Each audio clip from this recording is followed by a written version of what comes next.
program, we looked for some of the most irreverent people we could find that left out all of the judges.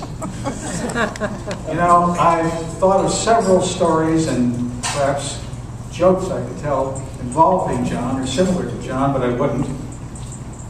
But John is known to most of us who know him well as the icon of independence in the law.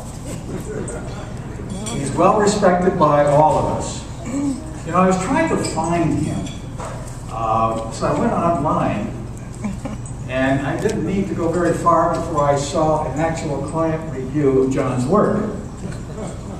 And I couldn't resist.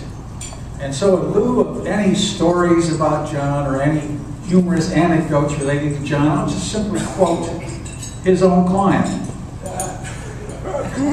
Now this client had said he's dealt with 5 different lawyers during his lifetime and has had a lot of experience.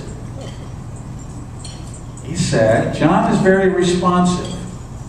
As far as his fees are concerned, I was surprised that this client said, I could not have had a better result if I spent 3 times the amount. He is very straightforward, so be ready. He doesn't sugarcoat your case. He tells you the straight facts as he knows them. John, straightforward, John, step forward.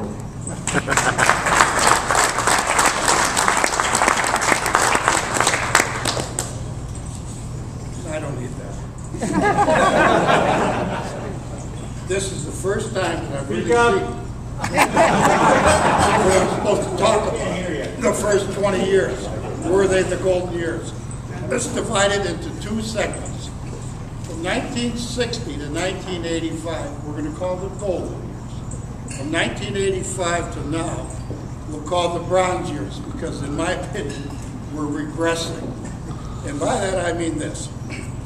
In the first 20 years of my practice, there were terrific characters. One of them happens to be alive still in here. Kenny Martin, Billy Butler, Fred York, Kenny McAlpine. Everybody that knows those 4 guys cannot deny they were characters. You don't see that today.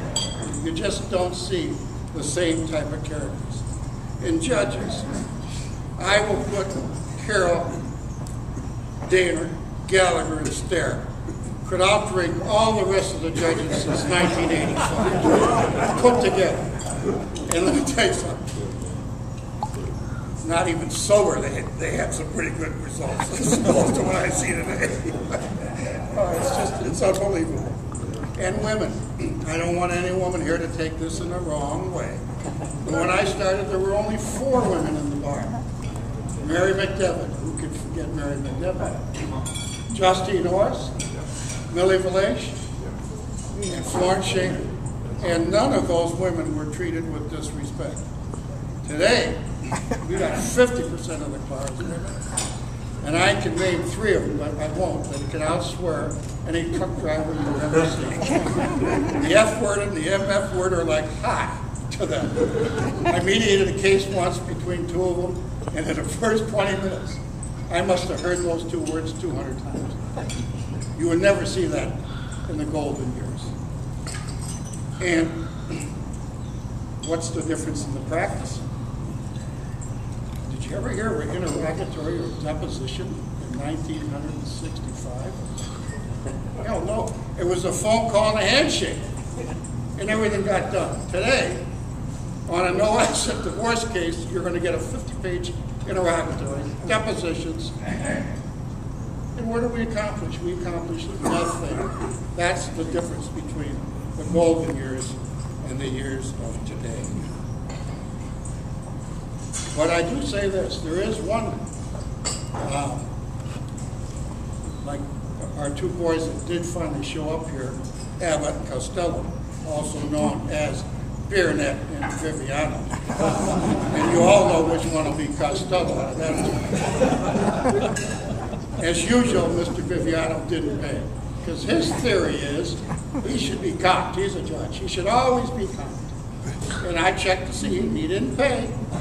So all of you that know Frank Jeanette, No, he's still alive. He's still alive.